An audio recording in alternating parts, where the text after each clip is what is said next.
दीदी, कभी कभी लगता है जैसे मेरा दिमाग रुकता ही नहीं।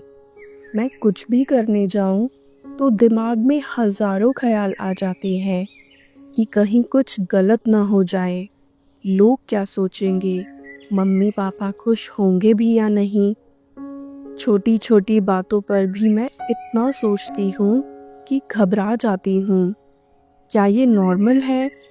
मैं ये ओवर थिंकिंग को कैसे रोकूं? स्नेहा, सोच का चलना सामान्य है। जब विचार ज़रूरत से ज़्यादा और बिना दिशा के चलने लगते हैं तो वो ओवर थिंकिंग बन जाता है। ये आज के समय की एक आम समस्या है, लेकिन इसका समाधान भी उतना ही सहज है। अगर हम आत्मज्ञान से अपने मन को दिशा देना सीख जाएं, जैसे एक गाड़ी को ड्राइवर चाहिए होता है, वैसे ही मन को भी डायरेक्शन देने वाला चाहिए। और वो ड्राइवर तुम खुद हो। तुमने मुरली में बाबा से ये तो सीखा ही है ना कि मैं आत्मा इस शरीर की मालिक हूँ। मेरा मन मेरा सेवक है, मैं इसका सेवक नहीं। जब ये एहसास आता है कि सोच पर मेरा अधिकार है, तब धीरे धीरे मन भी नियंत्रण में आ जाता है। पर दीदी, मैं बहुत ट्राई करती हूँ शांत रहने के लिए, लेकिन फिर भी हर छोटी बात बड़ी लगने लगती है। जैसे अगर कोई दोस्त जवाब ना दे तो लगता है कि नाराज है। कोई बात बोले तो उसमें भी मैं मतलब ढूंढने लगती हूँ। ये ओवर थिंकिंग की सबसे बड़ी पहचान है। हम हर बात में अर्थ ढूंढते हैं, खुद को बार बार दोषी ठहराते हैं। सोचो, अगर कोई तुम्हें देखकर मुस्कुराए नहीं तो क्या उसका मतलब ये है कि वो तुमसे नाराज है? हो सकता है कि वो थका हुआ हो, किसी और बात से परेशान हो, लेकिन हम तुरंत खुद पर ले लेते हैं। ओवर थिंकिंग के कुछ मुख्य कारण होते हैं, उसमें से कुछ मैं तुम्हें बताती हूँ। पहला, आत्म स्वरूप को न जानना, यानी कि सेल्फ इग्नोरेंस। दूसरा, दूसरों की सोच या व्यवहार से खुद को जोड़ना। तीसरा, भविष्य की काफ़ी चिंता करना। चौथा, बीते कल को न भूल पाना। तो दीदी, इसका हल क्या है?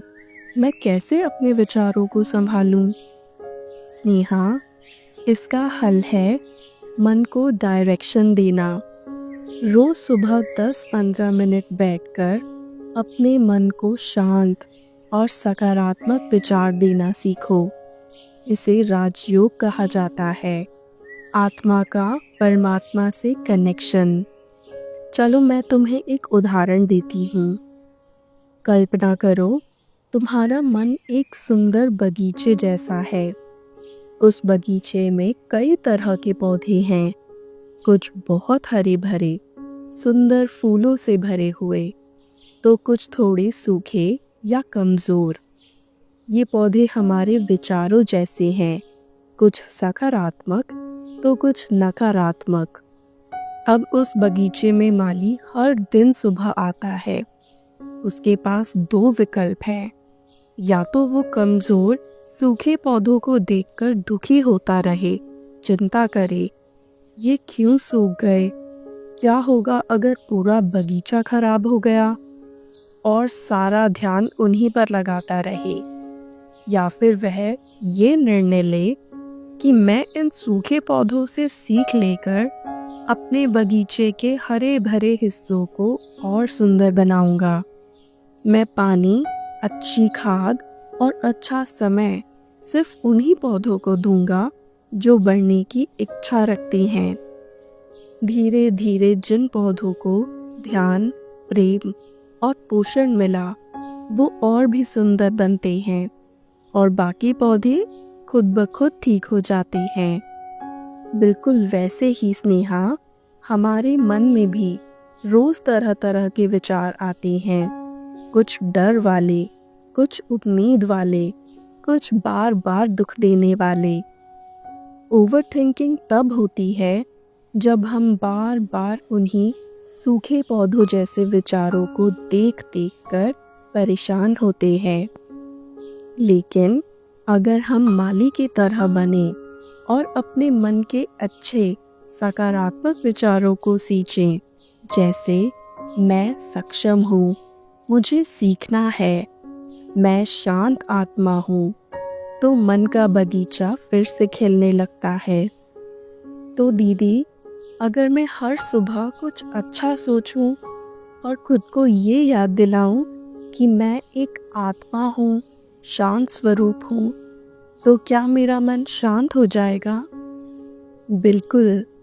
रोज 5 मिनट बस खुद से कहना है, मैं शांत आत्मा हूँ, मैं शक्तिशाली हूँ। जो भी परिस्थिति आएगी, मैं उसे अच्छे भाव से देखूंगी।